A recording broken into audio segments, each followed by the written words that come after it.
The ensuing chaos provided Jiao a fleeting opening. She seized this chance to unleash a devastatingly calculated assault aimed directly at Sulin's core. Her powerful strike landed with cataclysmic force, and for one breathtaking moment, Sulin buckled under the sheer impact. A thick cloud of smoke and debris exploded into the air, completely obscuring the aftermath. When the dust finally cleared, Sulin stood victorious, though not entirely unscathed. He had weathered the blow, and now held Jiao in his deathly grip.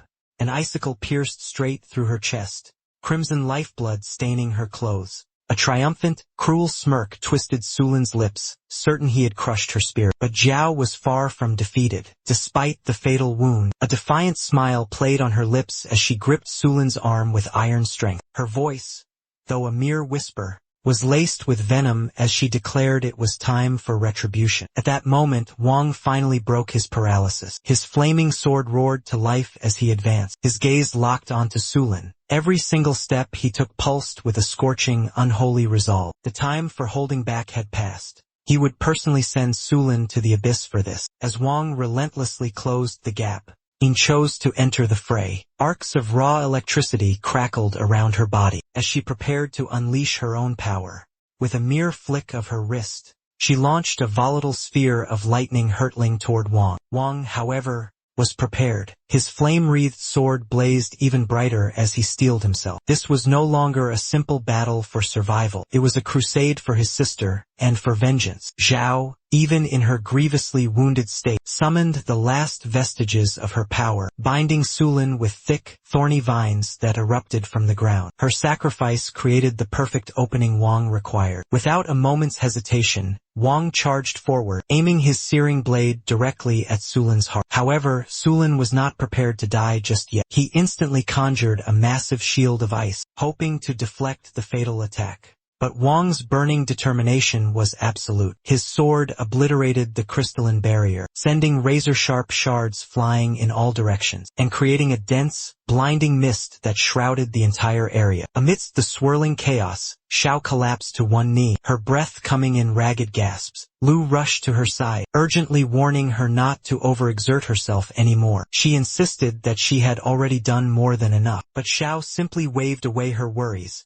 insisting that she would be perfectly fine, even as her pale face and trembling form told a very different story. As the thick, white mist finally began to dissipate, the group frantically scanned the decimated battlefield. For a single, fleeting moment, they believed they had finally vanquished Sulin. But their sense of relief was brutally short-lived. Stepping out from the haze with a wicked, chilling grin, Sulin stood there, battered and bloody, but undeniably alive. His cruel smirk sent a wave of ice down their spines, a grim and terrifying reminder of just how dangerous he truly was. Meanwhile, deep within the Earth's crushing embrace, Leon was trapped in a truly desperate situation. The powerful elemental awakener, Yanli, had successfully dragged him into the planet's dark depths. Yanli leaned with casual arrogance against the cavern wall, taunting Leon. "Enjoy this moment of peace and quiet," he sneered, "because soon enough your body will rot down here with me." Leon, gritting his teeth in fury, steeled himself for the inevitable confrontation, knowing this was a battle he could not afford to lose. Now, back on the war-torn battlefield,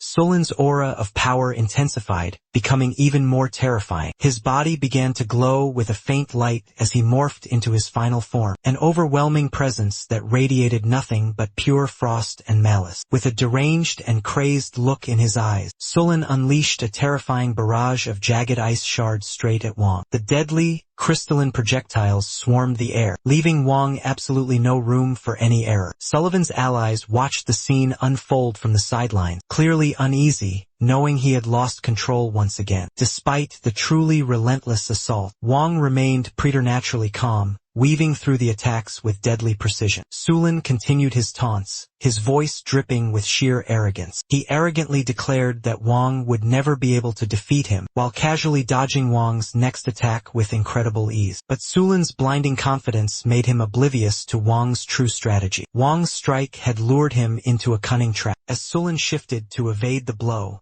a massive explosion erupted all around him, a raging inferno completely consuming his form. The entire battlefield was illuminated with a fiery, brilliant light, and the very ground trembled from the sheer force of the explosion. Wang stood resolute, wondering if even this would be enough to bring an end to the madness. Wang's heart sank when he saw Su Lan was still standing, miraculously alive. Despite the massive explosion, beads of sweat dripped down his face, not from the intense heat but from sheer frustration. Su Lan appeared much weaker now, but his stubborn refusal to be defeated made him seem almost invincible. Wang knew this was his golden opportunity to end it, and he rushed forward, determined to finally conclude this fight. Before he could land the finishing blow, a sharp pain shot through his shoulder. Yun Lion had appeared from absolutely nowhere, striking him hard and forcing him to retreat. Wang staggered back, clutching his injured shoulder, while Lu, though wounded, was still defiant. She screamed out at their adversaries, accusing them of being nothing but cowards. Her words were filled with rage, but Yun Li and Su Lan didn't seem to care. They had no interest in playing fair. Victory was the only thing that mattered to them. Su Lan slowly straightened his posture, his cruel smirk widening as he acknowledged Wang's immense strength. He seemed almost entertained by Wang's unique abilities, especially his incredibly rare skill of wielding two powers simultaneously. Wang had been strategically holding back, saving his metal control ability for a surprise finishing move, but Su Lan had expertly blocked it, completely ruining his plan to end the battle quickly. With Lion having been dragged underground earlier, and with Lu and Zhao too grievously injured to continue, Wang realized with a grim certainty that he was now alone. The odds were overwhelmingly stacked against him, but he absolutely refused to retreat. Visions of his captured sister filled his mind, fueling his unyielding determination. Even if it was now 3 against 1, he vowed to defeat them all and make them pay for their crimes. The ground suddenly erupted, and Lion burst forth from the hole, his hands already clamped around Yun Li's throat. He swung a devastatingly powerful punch, but Yun Li just barely managed to evade it, vanishing into the thick cloud of smoke that now filled the area. Lion turned to Wang, placing a steady, reassuring hand on his shoulder, and asking if he could still continue the fight. When Wang gave a firm nod, Lion flashed a small, confident smile and pulled him in closer, signaling that it was now time to end this. Wang suddenly felt a strange, new energy surging through his veins. Looking down at his hands, he realized that Lion had somehow transferred his A-rank ability, Berserk, to him through a powerful bond. This incredible new power coursed through Wang's body, making him feel stronger and more capable than he ever had before. Meanwhile, Su Lan and his battered team were in terrible condition. The damage they had sustained was truly overwhelming, and their earlier arrogance had completely vanished. Su Lan exchanged a desperate glance with his comrades, knowing that they now had no other choice. The time had come for them to retreat. Jiang and his younger brother continued their frantic escape, desperately trying to outrun the relentless swarm of zombies. The small boy cried out for Jiang to keep running, saying they just had to reach the Awakeners to be safe. But sheer terror had completely consumed Jiang's mind, and instead of trying to protect his brother, he made a truly horrifying and selfish decision. Without a single moment of hesitation, he callously threw his little brother into the path of the undead, using him as bait to buy himself more time. The boy's terrified screams were quickly swallowed by the snarls of the horde, as Jiang sprinted away, abandoning him to his fate. Eventually, the cowardly Jiang stumbled upon Wang and Leon. Gasping desperately for air, he collapsed to his knees, begging them for help, promising he would do absolutely anything they asked. Yayan, however, was filled with pure, unadulterated rage. He seized Jiang by the throat, demanding a single good reason why he shouldn't kill him on the spot. Struggling desperately against Wang's powerful grip, Jiang blurted out that Wang's sister might actually still be alive. This statement caught Wang's attention, and he slightly loosened his hold, demanding more details. Jiang quickly explained, barely able to get the words out, that Su Lan had mentioned using the humans in this area as test subjects for his cruel experiments. Since Wang's sister had only recently been brought to their hideout, there was a strong possibility she had not been killed yet. Before Jiang could say anything else, Liam stepped forward, placing a hand on Wang's shoulder. He reminded him that Jiang, despite his actions, was still an ordinary human, and didn't deserve to be executed.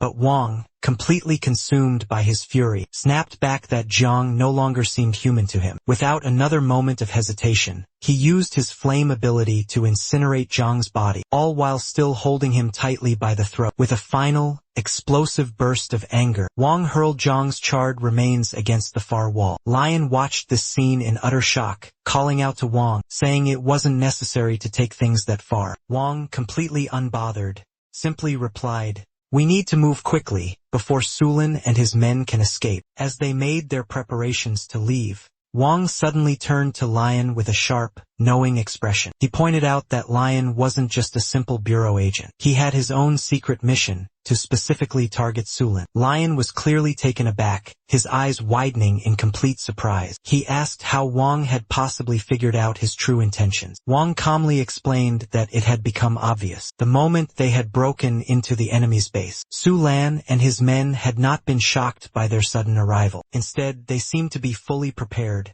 as if they had been anticipating this very confrontation. Wang also astutely noted that Lion's actions had all been carefully calculated. He had used Wang's sister as a convenient excuse to get him involved, knowing full well he couldn't handle Sulin's powerful group on his own. Lion finally admitted that Wang's suspicions were entirely correct, but he insisted that he had never outright lied to him. Regardless of their past deceptions, they both had to acknowledge that they hadn't found Wang's sister's body, which most likely meant she had been taken captive rather than killed. This realization hardened their resolve to press forward. Just then, a fresh wave of zombies charged directly towards them. Without a moment's hesitation, Wang used his metal manipulation ability to skewer the first group, annihilating them in a single instant. Lion watched this display with awe, silently impressed by Wang's immense power. Even after they had defeated the initial wave, the horde just kept on coming, seemingly without end. Wang told Lion to cover one specific area while he went to secure another, leaving the two of them to fend off the monstrous threat by themselves. Wang and Lion arrived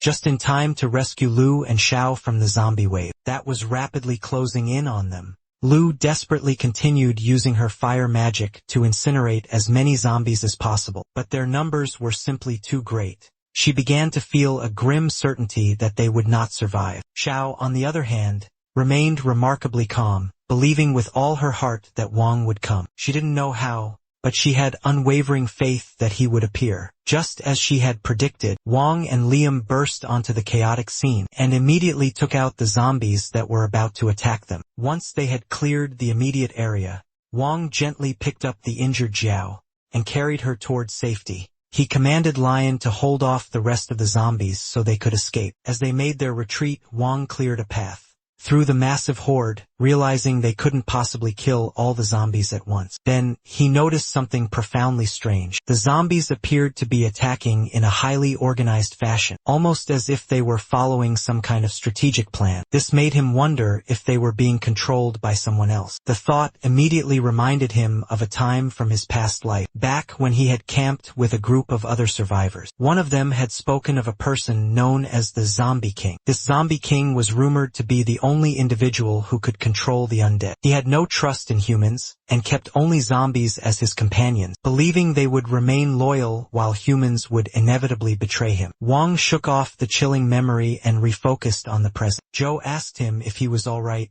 and he nodded, but deep inside, he prayed the Zombie King wouldn't appear so early in this new timeline. The group finally managed to make it outside the building. They were safe, at least for now. But Lion could no longer find Sulin and his men on his radar. He correctly surmised they had used the massive zombie attack as a diversion to buy themselves enough time. With that, Lion asked Wang if he planned to return to the base with them. Wang glanced at the badly injured Zhao and decided it was the best course of action. Lion relayed their current location to the bureau, and shortly thereafter, a helicopter arrived to extract them. As they were flown towards the bureau headquarters, Wang stared blankly out of the window, his mind heavy with dark thoughts of his sister. He couldn't help but wonder if she was truly okay. The scene then shifts to a dark, sinister laboratory, where a file bearing his sister's photograph lies open on a table. On this file, there is a chilling label identifying her as an experiment with a newly awakened ability. At the same time, Shulin is engaged in a heated argument with Yin, hurling all sorts of insults at her,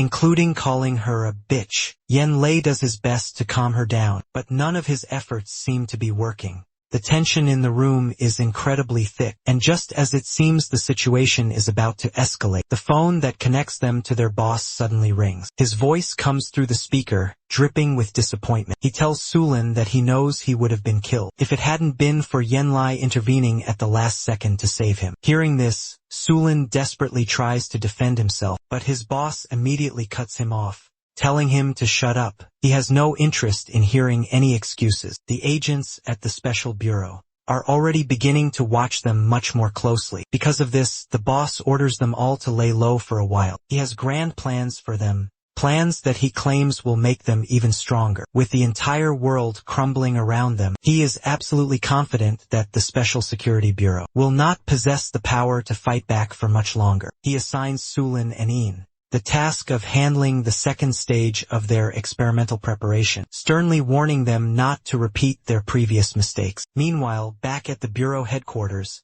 Wang and Lien are in a vast, empty room, preparing to spar. Lien activates his unique ability and begins to explain his theory to Wang. He explains to him that, while possessing the power of multiple perception domains might appear stronger, in reality that is not always true. Sometimes a single focused perception domain can be far more powerful. However, when multiple sensory fields are skillfully combined, they create a complex fusion that forms a high potential ability. This is precisely what Lien's Berserk ability accomplishes. It allows him to control two separate perception domains, one for the manipulation of the physical world, and another for controlling the spiritual or ethereal realm. Lien continues his explanation, stating that what truly matters isn't how many domains you possess, but rather how perfectly you can integrate them. Wang listens with rapt attention, and it suddenly clicks in his mind. This is the reason why his powers feel more intense when he taps into Lu Jia's incredible abilities, but seem far less effective when combined with Lien's. His various abilities don't seem to fuse well with the others, and that incompatibility is creating a negative effect. Wang suddenly experiences a profound epiphany. He realizes that the true key to using his payback system is not to bind all of his abilities together indiscriminately, but to carefully select only the ones that can merge together properly. He doesn't need to force all of his powers to combine. Instead, he should focus only on those that are truly compatible. With this incredible new insight,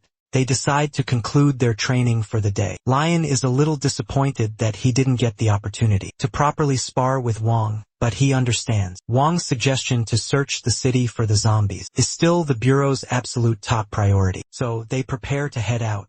On their way out, Lien asks Wang if he is truly sure that someone is controlling the zombies. Wang admits he isn't completely certain, but he insists they must follow through with the search. It's the only lead they currently have, and there are no other options. After their conversation, Wang heads directly to the hospital to check on Jiao. When he walks into her room, he discovers that she has spent a great deal of time drawing him. She has created numerous pictures of him, but when Wang examines them, he doesn't find them to be particularly impressive. Still, he can't stop himself from smiling faintly, telling her that she possesses a great deal of potential. He then inquires about her current condition. Zhou replies that she is fine, mostly thanks to Lu, who managed to stop the bleeding. She is simply waiting for the doctor to officially discharge her. That night, Lien extends an invitation for Wang to come to his apartment. He has acquired some new information that he wants Wang to review. Wang agrees to come over, curious to learn what Lien has uncovered. Liam had some crucial intelligence to disclose, and though it was classified as top secret, he made the decision to tell Wang, hoping it would persuade him to join the Special Security Bureau. As Wang listened intently, he began to consider the offer carefully. The Special Bureau was the direct predecessor to the Sixth Sense Club, and aligning with them could provide protection for both him and his family for a very long time. But there was a significant catch. Wang was concerned that joining would severely restrict his freedom. Still, he acknowledged that it might be the most strategic move for him in the long run. So, after weighing all the factors, He finally made his decision. He informed Lion that he would join the bureau. Lion's face immediately lit up with a broad smile upon hearing this. He appeared to be genuinely thrilled about Wang's choice. He quickly informed Wang that the next step would be an official audition test. Lion was confident that Wang would pass it with flying colors, as it was more of a simple formality than a genuine challenge. With that matter now settled, Lion was prepared to share the vital information about the Sixth Sense Club, the shadowy organization behind so many mysterious events. As Lion began to speak, Wang's mind started racing. He recalled that the Sixth Sense Club had once been affiliated with the Special Security Bureau, but now they were engaged in something entirely different. They were the ones who had captured his sister, and he still couldn't fathom why. Lion then revealed something truly shocking. The Sixth Sense Club wasn't just another organization. It was a cabal of evil awakeners operating on a global scale. They were infamous for kidnapping people and using them in barbaric experiments designed to enhance or manipulate their superpowers. Wang felt his anger surge as he processed the gravity of Lion's words. Just then, his phone began to ring. It was news that they had finally located Sulin. Wang immediately rushed to the hospital to inform Jiao. He knew she was still in the process of recovering, so he told her to rest and remain behind. But when he turned back around, Jiao had already changed into her full combat gear, absolutely determined to accompany him. Wyatt couldn't help but crack a smile at her fierce determination. They quickly entered a car with another bureau agent, who provided them with an update on the zombies' strange behavior. The zombies were becoming increasingly organized, their attacks more coordinated and strategic than ever before. The situation had gotten so bad that the previous team had suffered heavy casualties, leaving behind only 3 survivors. They arrived at their intended destination, and as the agent was about to depart, he asked Wang for a single favor, to kill whoever was the mastermind behind all of this. Wang promised that he would. At the west side of a nearby building, Bray, a gluttonous scumbag who was also a blood rank ability user, sat watching 2 of his zombies feast upon a human. He smiled sadistically as he observed the gruesome display. After the zombies had finished their meal, Ray informed them that they could leave, but only if they killed 2 more people for him. Just then, Yenlai entered and informed him that they had located a new target, a large group of 20 survivors. Ray, however, only smirked, telling Yenlai not to rush things. He had something much bigger planned, something far more intense, and he knew that the grand climax was approaching. After a short while, the zombies concluded their meal. Ray then made his way down the stairs and found another helpless human to turn into a zombie. With a cruel grin on his face, he told the newly turned zombie that it was now in command. It was now the captain, and from this moment forward, it would have to obey Bray's every command. The darkness emanating from Bray seemed to intensify as he looked forward to the absolute chaos that was about to be unleashed. Wang and Xiao swiftly made their way to the area where the helpless hostages were being held. Using the radar, Wang pinpointed their precise location and decided to act immediately. He tapped into his magic, levitating both himself and Xiao into the air. As they floated silently toward the scene, the view below shifted to a group of terrified humans, barricading themselves desperately inside a large building, trying to fend off a relentless, unstoppable wave of zombies. Their desperate efforts were ultimately in vain, as the zombies smashed through their defenses. The humans screamed in terror and scattered, running for their very lives. On a nearby rooftop, Wang and Xiao stood, observing the chaos unfolding down below. Wang turned to Xiao and instructed her to go and save the people, while he investigated to see if someone was actually controlling the zombies. Xiao's face instantly lit up with pure excitement. She was absolutely thrilled to finally have her chance to play the hero. Last time, while they were underground, Lion had mentioned that the radar was indicating that Sulin and his squad had not ventured far. They had remained close by to control the zombies, most likely using them to create constant distractions. Wang had deduced that whoever was controlling the zombies could not activate their abilities from a great distance. This meant the controller had to be in the immediate vicinity, possibly even hiding amongst the zombies themselves, blending in and pretending to be one of them. As the horde of zombies drew ever closer, a group of humans found themselves hopelessly cornered with no way out. Just when it seemed that all hope was truly lost, Zhao made her appearance. charging in and taking down the zombies with swift, deadly precision. She impaled their chests with a long, metal rod, clearing a safe path for the terrified humans. She commanded them to head to the second floor and remain there, as it was safe for the time being. While she was busy helping the survivors, Bray entered the scene. His face twisted into an expression of surprise when he spotted Xiao. He had not expected to find a powerful ability user here. Immediately recognizing that she was a threat, Bray commanded all of his zombies to attack her. Xiao, completely unfazed by his commands, prepared herself for the onslaught.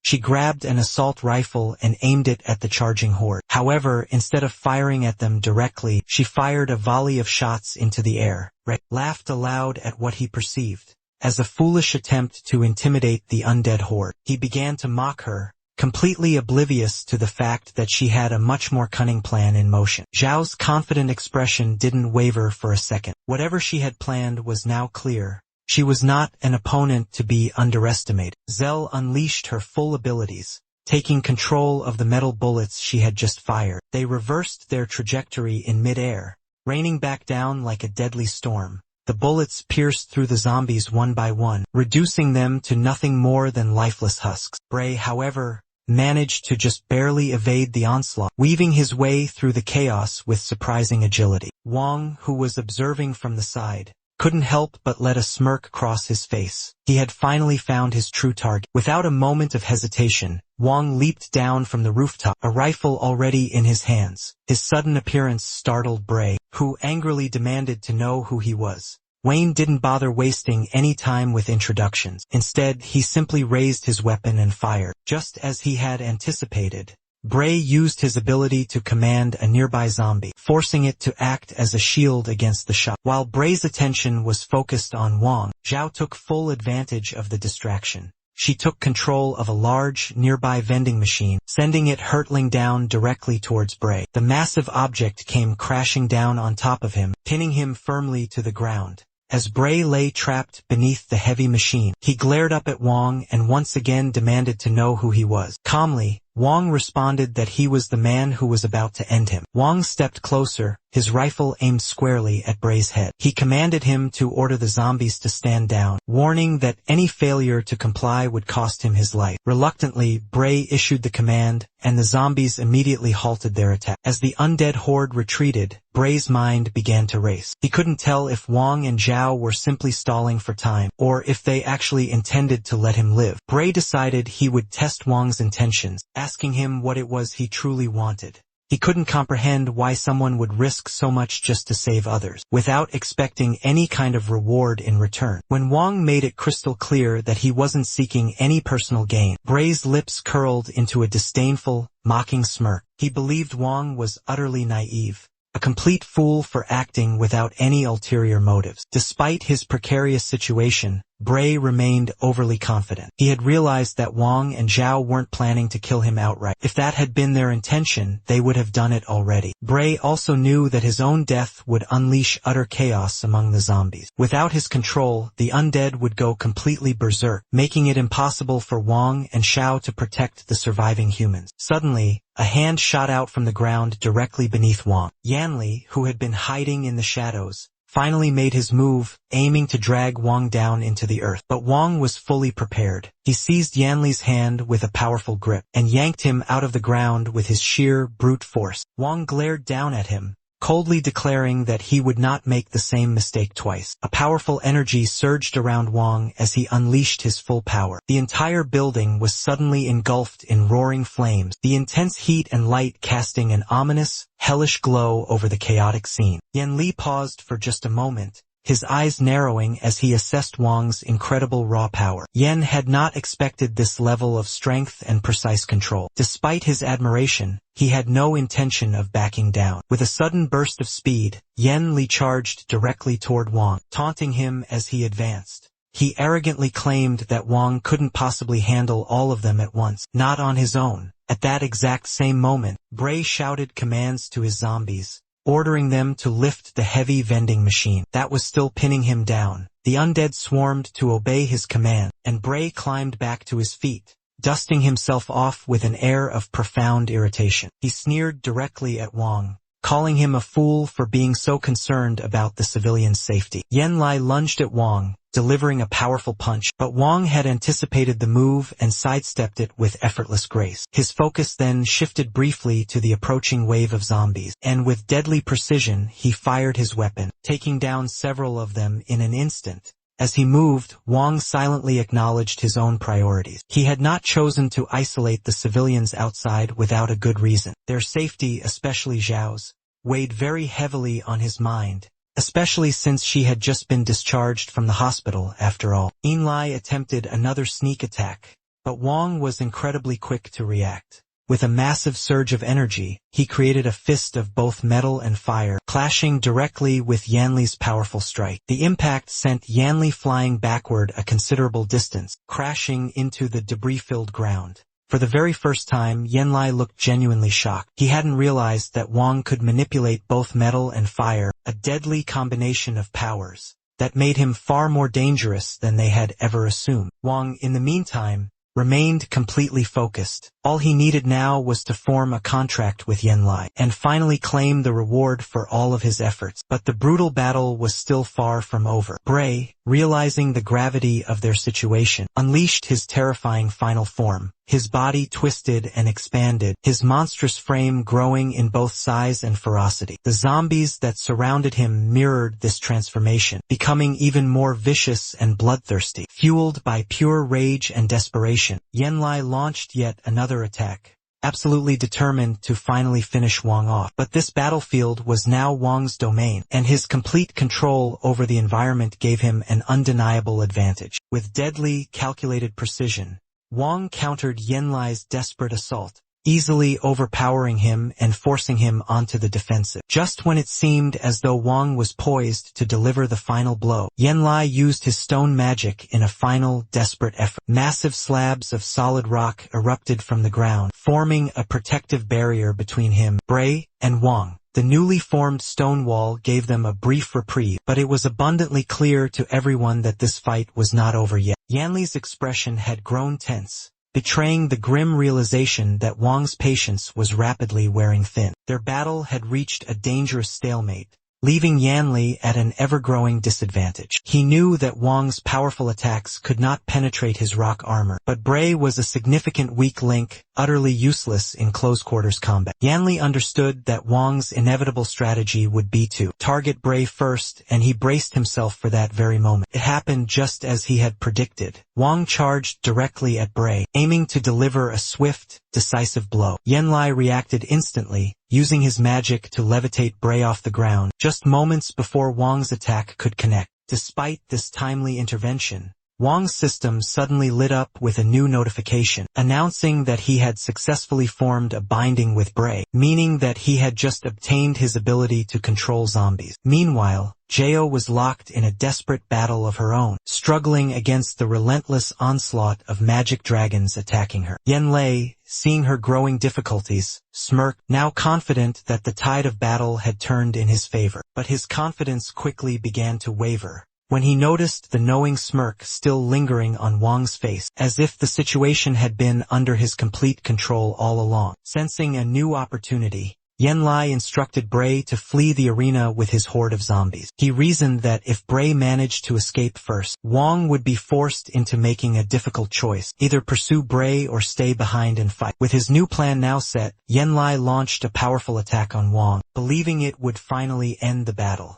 However, Wang effortlessly caught the powerful punch, leaving Yanlai completely stunned. He simply could not believe it. Wang was supposedly still only in the flood rank, yet his raw strength far surpassed all expectations. Before Yanlai had a chance to recover, Wang launched a devastating, lightning-fast counterattack. Razor-sharp metal thorns erupted violently from the ground, piercing through both Yanlai's rock armor and his body, rendering him completely incapacitated. With Yanlai now neutralized, Wang turned his cold attention back to Bray, who was frozen in a state of absolute shock. He couldn't possibly comprehend how Wang had managed to defeat Yanlai so incredibly quickly.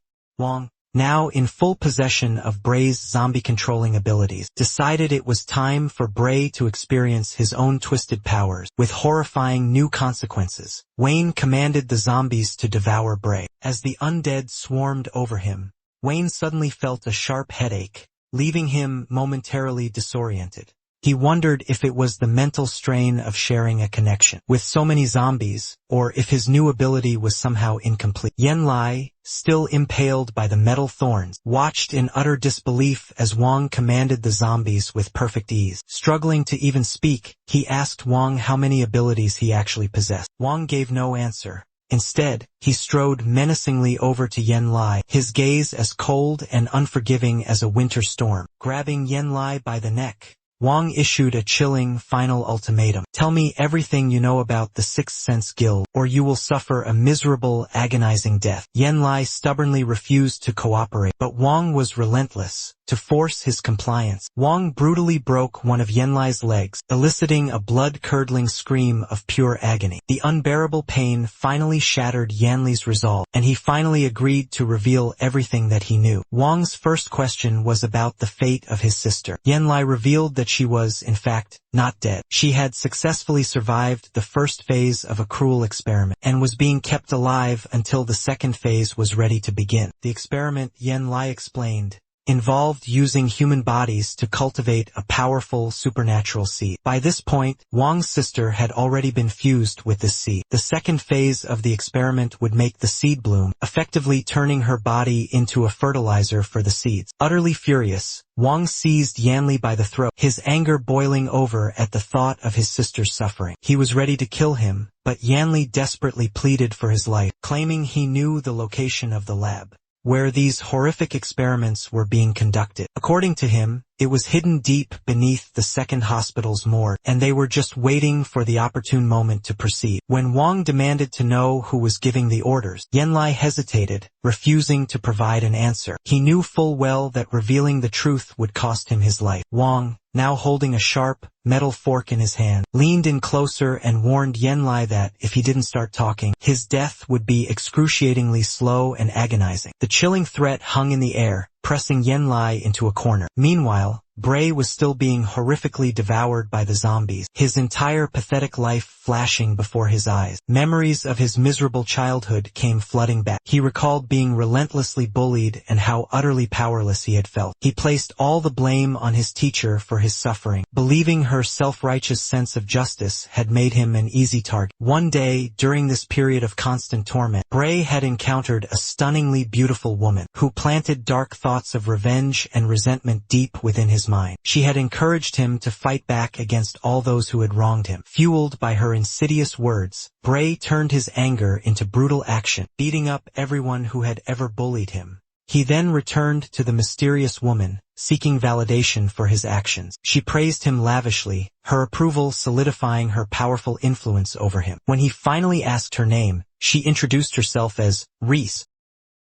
In this broken era, the concept of an end was shattered. The departed returned, dragging civilization into utter bedlam. Society itself fractured under the immense weight of terror and ruin, and so humanity was forced to evolve or be utterly erased. This new dawn of despair had no place for the frail. A single, brutal creed now governed all. Only the strong may live. For those who failed to keep pace, the final release of death would have been a blessing. The destiny that awaited the powerless was a far greater nightmare, an eternity of agonizing torment, exploitation, or worse. Joe was once counted among their ranks, a casualty of this ruined world, incapable of defending himself or those he held dear. Ultimately, he met an unceremonious and pathetic end, becoming just one more statistic in this merciless new age. Yet, the grave was not his final destination. Jot was bestowed a miraculous second opportunity. As consciousness returned, he found himself hurled back through time, poised at the very dawn of the world-ending catastrophe. The harrowing echoes of his past life seared into his soul. Each crushing defeat, each stinging humiliation, every single instance where he was utterly helpless. But this time, the script had been flipped.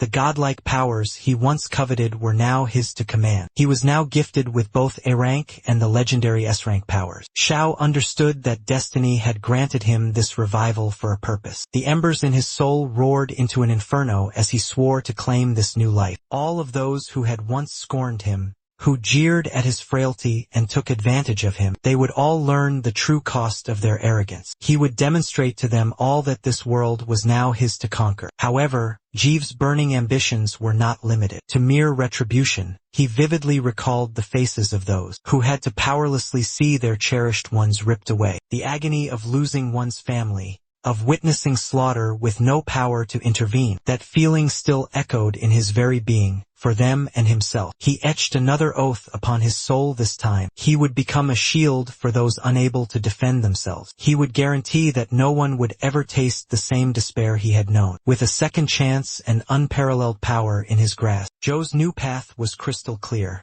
He would ascend above this fractured reality and claim his throne as its king. The end of the world was not his demise. It was merely his grand coronation. 15 years into this new age, Juan's existence descended deeper into the abyss. When a fellow survivor delivered grim news, revealing the cruel verdict, his sister was now the group's sacrificial pariah. This cold-blooded judgment instantly ignited his fury.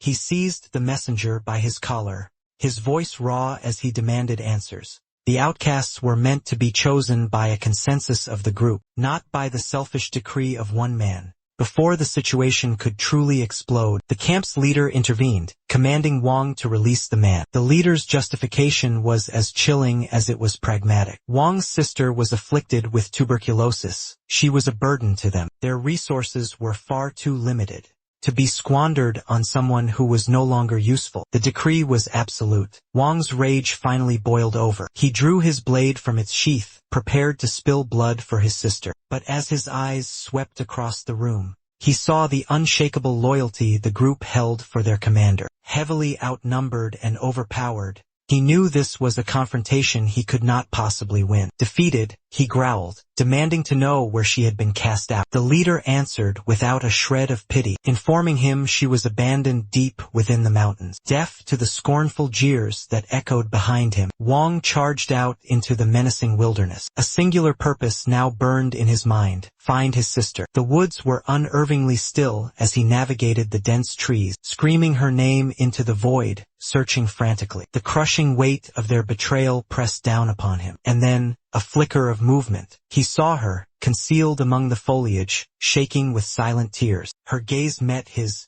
her tear-stained expression a mask of immense guilt and despair. She whispered that she didn't want to be a liability to him any longer. Her confession felt like a dagger twisting in Wang's heart. He attempted to bring some levity to the grim moment, joking about how he always managed to find her during hide and seek. For a fleeting second, her eyes shimmered with a faint glimmer of hope. She rose to her feet, stepping toward him, drawn to the solace he represented. But that precious moment was obliterated. A grotesque shape burst forth from the encroaching darkness. The abomination charged at Wang, but before its claws could find him, his sister violently shoved him out of its path. She absorbed the devastating force of the strike, crumpling to the forest floor, a broken, motionless doll. The world slowed to a crawl as Wang gazed at her still form, his mind refusing to accept the horror before his eyes. Hot tears carved trails down his face as an ocean of pure anguish consumed him. Fueled by a cocktail of grief and blinding rage, he snatched his sword and hurled himself toward the beast. But his strength was nothing against the creature's might. His weapon shattered against its hardened flesh, leaving him utterly exposed. The beast swatted him aside like an insect, leaving his battered and bloodied body slumped against a tree. As he laid there, awaiting his final moments, a wave of bitter regret washed over him. He had activated his system too late, a fatal error that he could now never, ever correct. The encroaching shadows swallowed him whole as his consciousness dissolved. When his eyes fluttered open once more,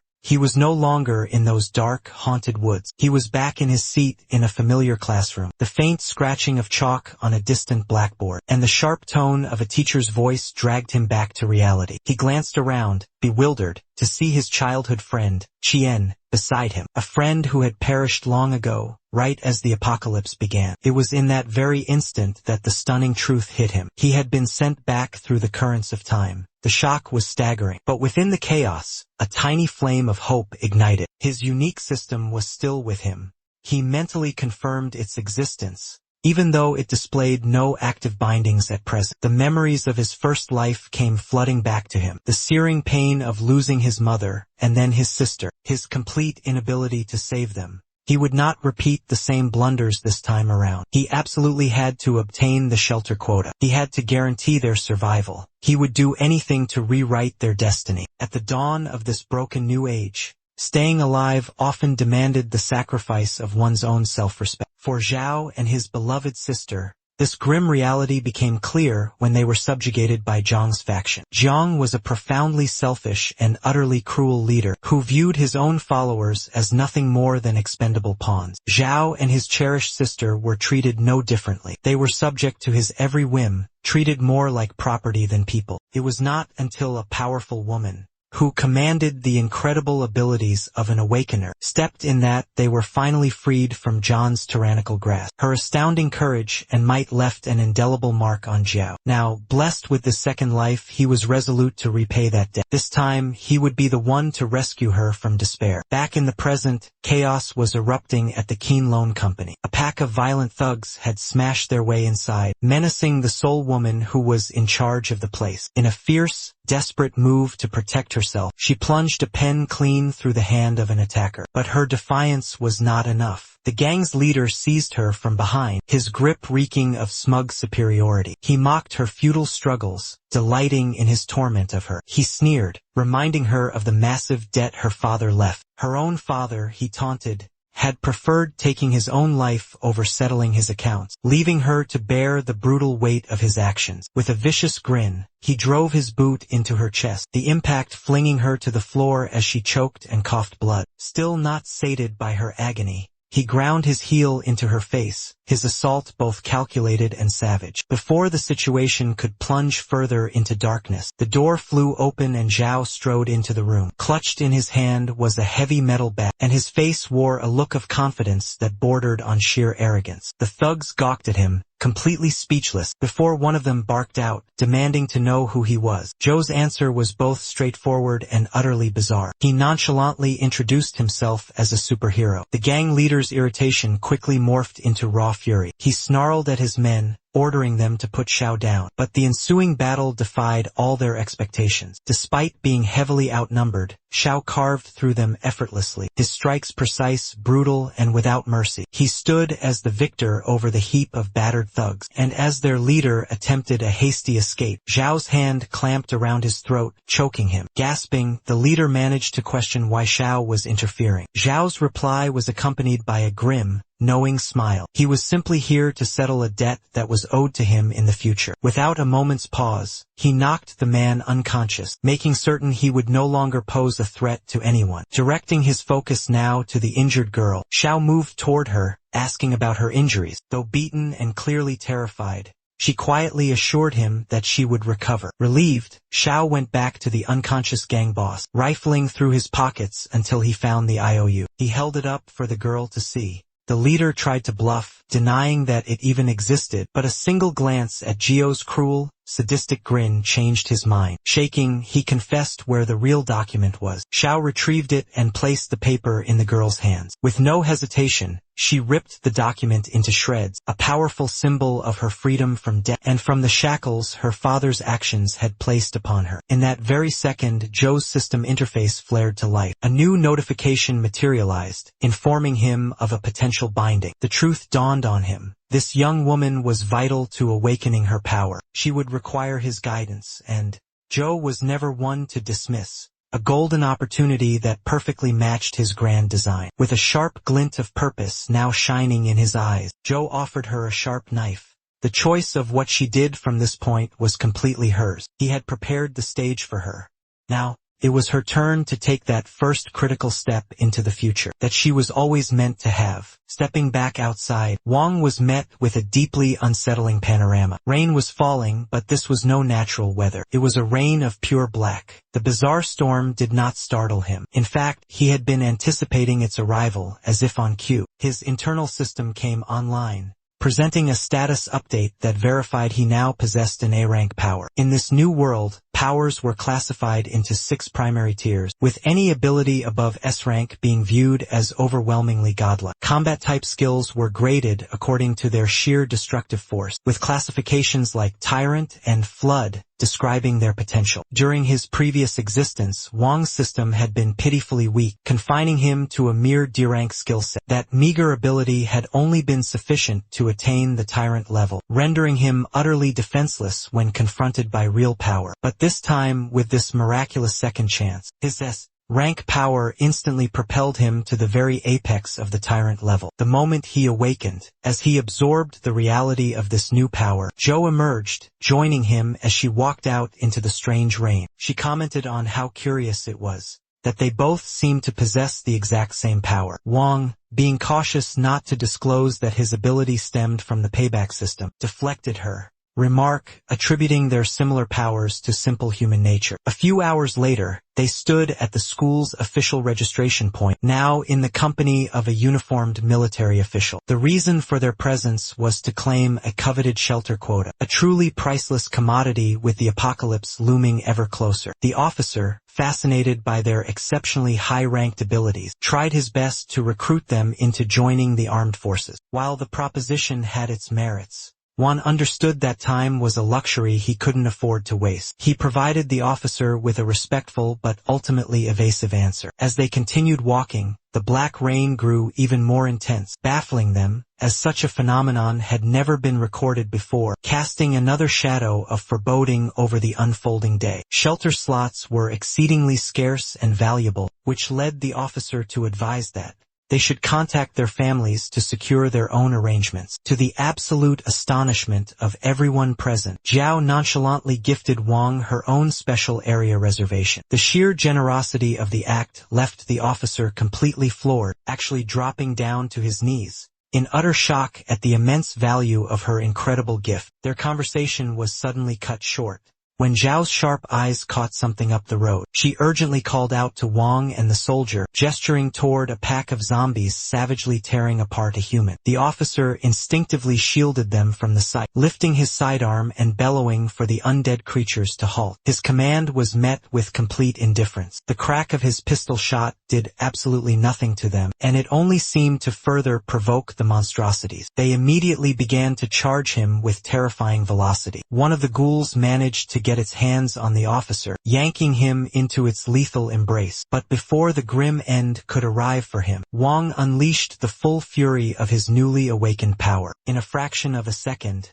the entire horde of zombies was utterly annihilated, and the officer's life was saved. Wong stood there for a moment, his heart pounding in his chest as he tried to grasp what had just transpired. Events were changing. The black rain continued its downpour, and now the undead had materialized, significantly sooner than they were supposed to in his past timeline. The apocalypse was now evolving in a completely unforeseen manner, and he knew he could not afford to squander a single moment. As his mind raced, his cellular phone began to vibrate. It was an incoming call from his mother. Her voice was laced with panic as she pleaded with him to remain indoors, telling him that the world outside had become incredibly perilous. But just before she disconnected, she delivered the soul-crushing news. His beloved sister had just been abducted. The chilling report of his sister's abduction sent a shockwave through Wong. This event had never occurred in his original timeline, and this sudden deviation from the script made him realize that the dreaded butterfly effect was now in full motion. But even with this dramatic shift in destiny, one truth remained unshakable.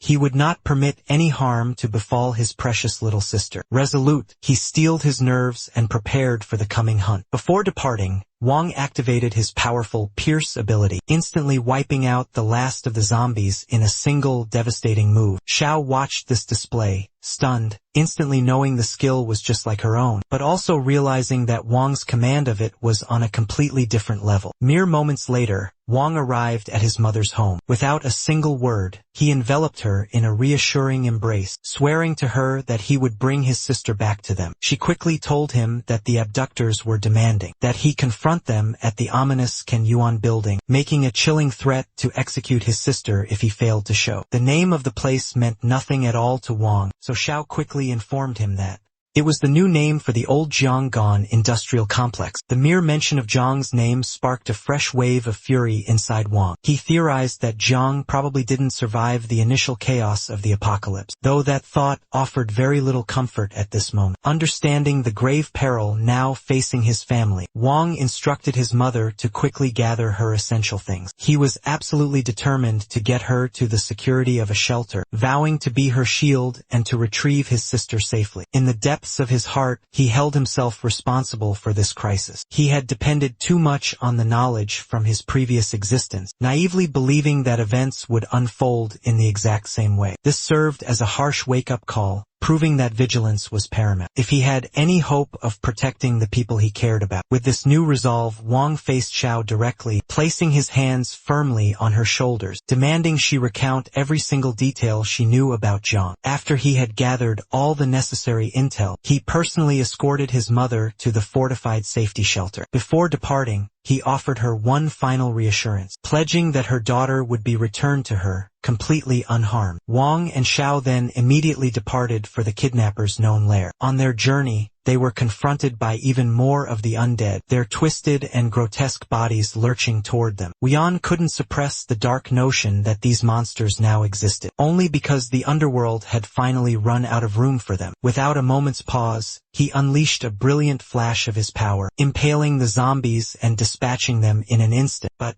their advance was cut short by a colossal explosion that rocked the very earth. As the thick cloud of dust began to clear, Wang caught sight of a fiery, crimson-haired girl charging straight at him, with roaring flames trailing behind her in a beautiful but lethal spectacle. His eyes shot wide as the memory of her came flooding back. She was the legendary Queen Lu, one of the 10 strongest ability users from his past. She was known as the Fire Queen and the most powerful magic user alive. Wang found himself completely mesmerized by her sheer destructive power. The tantalizing thought entered his mind. If he could bind with her, it would elevate his own power to new heights. In his former life, he had only ever seen her from a distance, never getting the opportunity to forge any sort of connection. But this time around, with this second chance destiny had given him, he was not about to let this opportunity pass him by. Drawing his own blade, Wang readied himself for an assault, hoping the chance to create a binding with her would finally arise. But before he could even take a step,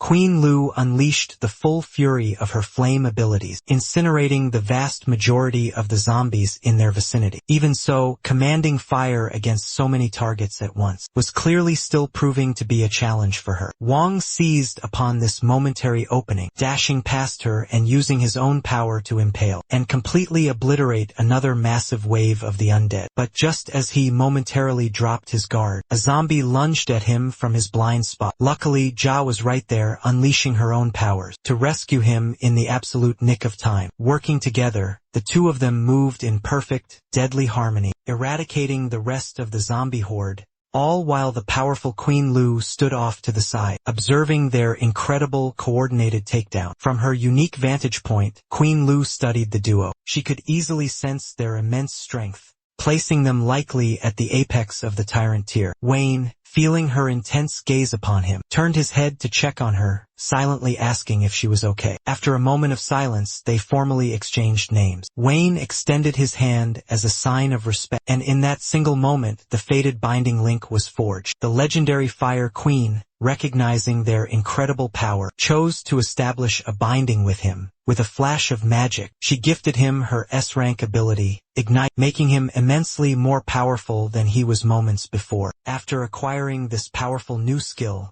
Wang instructed Xiao and Lu to wait for him just outside. As he ventured into a deserted supermarket, he needed to properly test the incredible new ability he just got from Queen Lu. The two powers he now possessed, her flame-based skill and his own, were a perfectly synergistic match for one another. With his current level of combat proficiency, he felt certain that he should have already ascended to the legendary flood rank. Things were at last going his way. In the meantime, Zhao, with her usual mischievous demeanor, started sketching comical faces onto the corpses of the defeated zombies. Queen Lu found this strangely entertaining, but couldn't help but question what their very next step should be. With the outside world becoming increasingly treacherous, she proposed that they should head back towards safety. Joe, however, quickly explained that Wang's own sister had been taken, and that they were currently en route to save her. Hearing this revelation, Lu panicked, instantly peppering Zhao with a barrage of questions. But Zhao, who was not in a talkative mood, curtly told her to stop being so loud. Wang reappeared a short time later, having finished testing his new power. He told them they were now heading for the Kamyuan building, the exact same direction from which Lu had just come. He then asked if she had any idea what was happening over there. Lu wasn't completely certain about the details, but she had heard rumors that the streets were crawling with dangerous people. This information made Wayne realize just how much more dire the situation had become. Lu then offered to join them on their mission,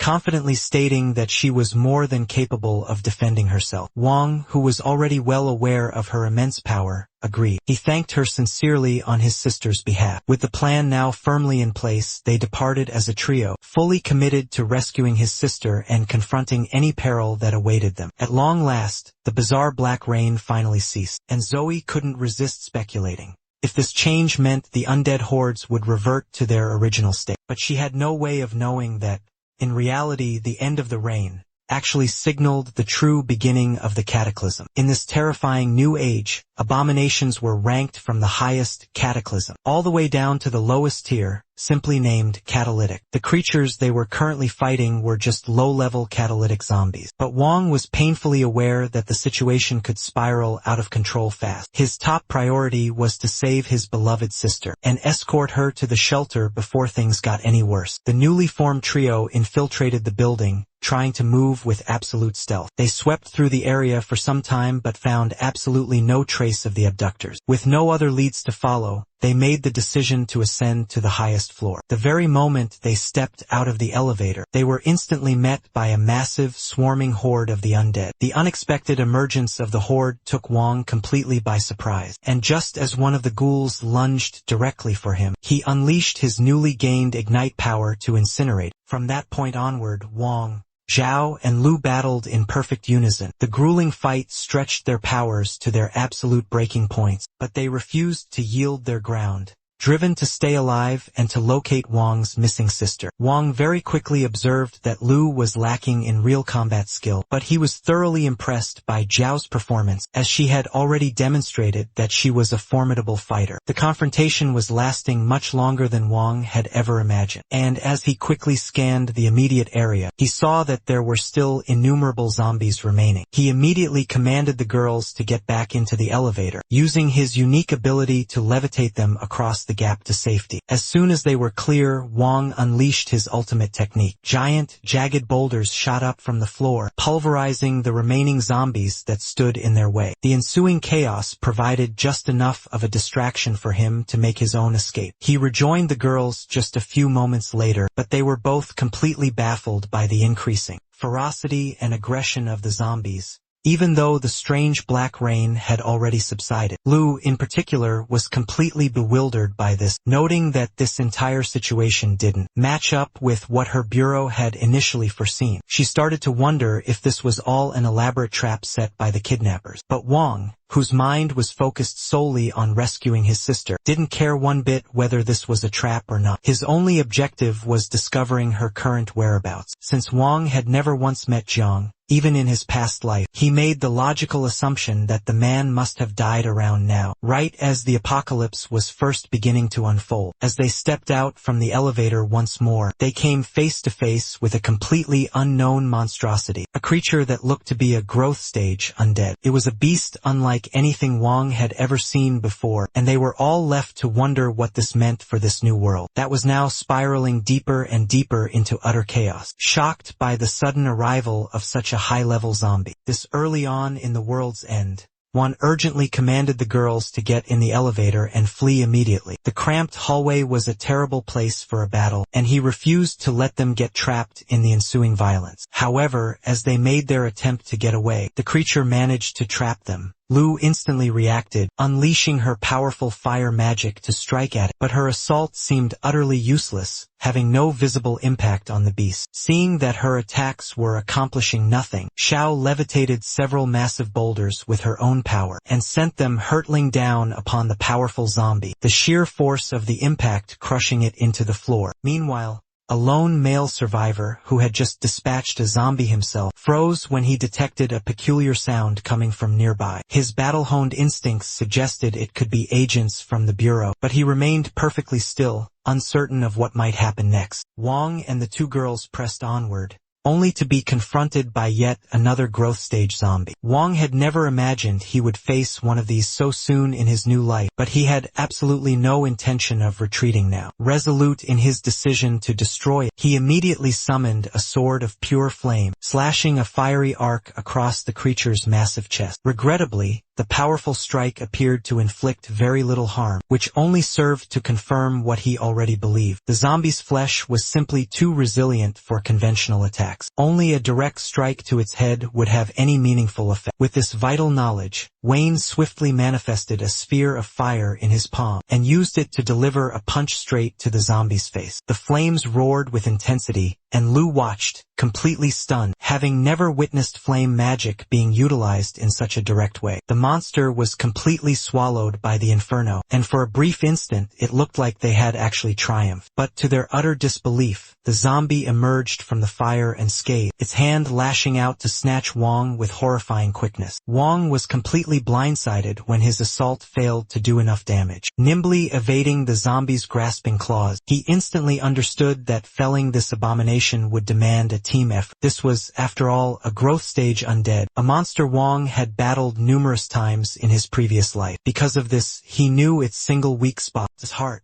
With this knowledge in mind, he prepared to impale it with his deadly flame sword. But before his attack could connect, the zombie batted his strike away and started to change, shifting into its terrifying ultimate form. Standing a short distance away, Wang felt a chilling wave of doubt wash over him. His own current combat power was simply not enough to land a killing blow on the creature, and he was completely at a loss for how to continue. Just as the situation seemed completely hopeless, the man from before, Captain Leon, strolled into the area, calmly taking in the unfolding chaos. "Looks quite active in here," he noted casually, surveying the entire scene. Wai and the others were completely stunned, but Leon was already quite acquainted with Lu, so he addressed her first. "What are you doing in a place like this?" he inquired, but Lu, with absolutely no time for pleasantries, quickly retorted, telling him to just concentrate on taking down the zombie first. Captain Leon, grasping the seriousness of the current predicament, knew that these particular zombies were far from the normal ones he fought. But that revelation did not deter him. With a look of pure resolve, he strode forward, declaring, "I'm going to tear it to absolute shreds." Channeling all of his immense power, Leon unleashed a punch to the zombie's head. The zombie was powerful, but Leon was on another level. He delivered a barrage of devastating body blows, creating a crucial opening. This gave Wang and the others the perfect opportunity to strike at the monster's exposed heart. However, Lion soon began to falter, the creature starting to push him back, and it seemed for a moment that he was about to be devoured. Before that could transpire, Wai made a last-ditch effort, vaulting himself into the battle and smashing down on the zombie. With every ounce of his strength, he plunged the flaming sword deep into the creature's chest, piercing its heart and finally vanquishing the beast. Captain Lion gazed at Wang, completely dumbfounded, realizing with shock that Wang had felled the monster with a single, decisive blow. This feat left him utterly certain that Wang was a truly formidable warrior. However, Lu immediately began to berate him for his recklessness, an act that had almost ended up costing him his life. Wang, completely unfazed, simply brushed off her concern, saying he was merely getting warmed up. Not knowing very much about Lion, Wang requested that Lu properly introduce the man. As the two of them shook hands, Wang knew he did not recognize Lien, but he could sense that his own combat skills were immense. Wang made an attempt to form a binding with him, but Lien deftly managed to deflect the attempt, impressing Wang greatly with his incredible situational awareness. Acknowledging Wang's own formidable power, Lien conveyed his wish to have a sparring match with him when the time was right. Meanwhile, Lu insisted they must immediately report the zombies' heightened, aggressive tendencies directly to the bureau. Lion gently tapped her on the shoulder, letting her know that the bureau was, in fact, already aware of the development. Wang, still completely in the dark, asked them to clarify exactly what the bureau was. Lu and Lien then revealed that they were operatives of a special bureau, an organization originally created to oversee the powers of awakened people. Wang was genuinely shocked to discover that the government still maintained some form of control over individuals with special abilities. Desperate for any news of his sister, Wang turned to Lien, asking if he had seen her on his way up. Unfortunately, Lien had not seen her at all, and he grimly suggested that she might have been turned into a zombie by this point. Wang, feeling his hope wane, scanned the immediate area, pondering if his sister's destiny had been irrevocably changed by his own rebirth. He cursed himself internally for having relied too much on the knowledge from his previous timeline. Determined not to make any more critical errors, he swore to look into the matter of Jiang with far more caution. But as he desperately kept on searching, he knew it was already far too late. Wayne entered a desolate room, and his heart shattered as he saw his sister lying completely still on the floor. Wayne gently turned the girl's body over, letting out a huge sigh of relief upon discovering it was not his sister. He immediately concluded that she and the others must have escaped before the real chaos erupted. But he still had absolutely no clue where she could have gone. Rejoining Lion and Lu, Lion clarified that the massive energy pulse they had detected was from a flood-rank awakener who had just recently manifested their power, which had prompted him to come and find the source of the energy. He theorized that if Wang's sister had been inside this building, she would most likely now be with the new awakener he was searching for. Intrigued, Wang then asked Lion if he had a method for tracking awakeners. Lion then showed him a special application on his phone that did precisely that, which gave Wang a renewed, desperate sense of hope. At the same time, in a different section of the city, a frightened group of youths was being tormented by a man with blue hair, another powerful ability user. This man, who was known as Lord Sulan, showcased his absolute lack of mercy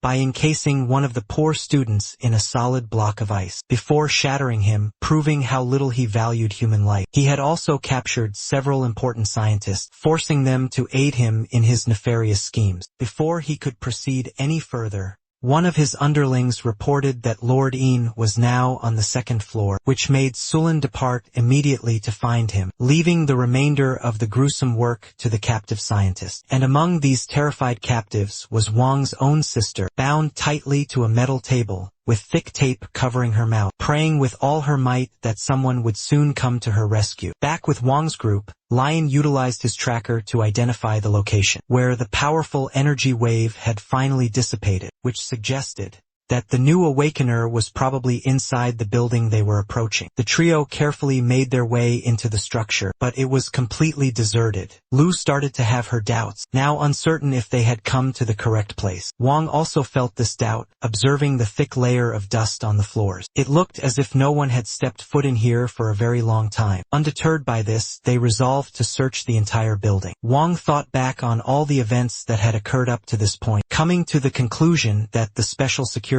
Bureau had been ready long before the actual start of the apocalypse. As they continued their search, they discovered nothing. Still, Lion was absolutely certain that someone was concealed inside, and that they simply hadn't yet searched the location thoroughly enough. Liam is certain they have at last found the correct location, the very place where Sulan and his faction are concealed. Wang considers for a second and posits they could be hiding underground. Lu concedes that the idea has merit, but Lion shows no interest in discussing if it's feasible or not. With his typical unwavering resolve, he decides he will find out himself, channeling his immense strength. He smashes his fist into the floor without a second's thought. Meanwhile, deep in the sublevels, two prisoners are huddled together in a poorly lit chamber, nervously awaiting the moment they could finally be rescued. Before they can even register what is transpiring, the entire ceiling above them suddenly implodes. A shower of rubble falls down as Leon and the others crash through, landing right in the middle of the secret chamber. As they get their bearings, Zhao sees a man cowering on the floor, and immediately informs Wang that the man is Jiang, the very person they have been desperately hunting for. Jiang is paralyzed with with terror, backing himself into a corner, completely bewildered as to how they could possibly know who he is. Lu advances on him with an ice-cold look on her face, telling Wine that Jiang is the man responsible for his sister's abduction, and that he had left them a challenge to come and locate him. Before Jiang has a chance to utter a word, a blinding arc of electricity tears through the air. From out of the shadows, a colossal boulder hurtles toward the group with lethal speed. Lion's reflexes are instantaneous, kicking the giant rock away just in time. He just shakes his head and scoffs that these kinds of sneak attacks are for cowards. From out of the settling dust and rubble, Lord Sulan calmly emerges, stepping from the ice with a composed yet deeply threatening aura. He commends Lan on his incredible speed and ability to deflect his assault. Sulan is not by himself. At his side is the formidable Lord Een, a flood-ranked awakener who is practically radiating raw power. A terrified Jiang gestures frantically towards Sulan and Een, screaming desperately that they are the ones who abducted Wang's sister. He vehemently denies having any part in the abduction, trying to redirect their intense focus away from himself. Completely dismissing Jiang's pathetic claims, Lion confronts Sulan head-on, his voice booming as he demands to know where Wang's sister is. Sulan just smirks, cocking his head with an amused expression. With a completely nonchalant tone, he answers, saying, "She has likely already perished by now."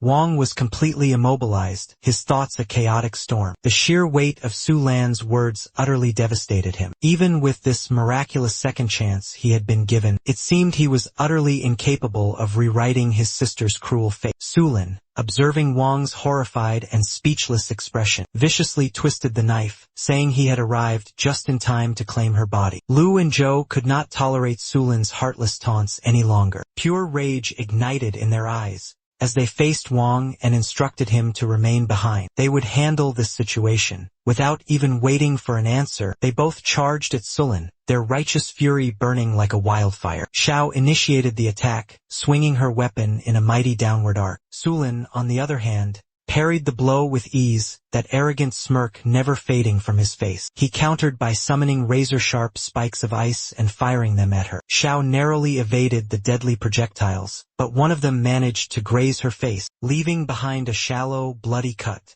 While Sulan's attention was fixed solely on Xiao, Lion moved into position, preparing to use his A-rank power to shift the battle. But just as he was about to make his move, the very ground beneath his feet suddenly split wide open. Dark, clawed appendages shot out from the abyss, snatching Lion and dragging him down into the earth. Sulan had sprung a trap, and Lion had been caught completely unaware.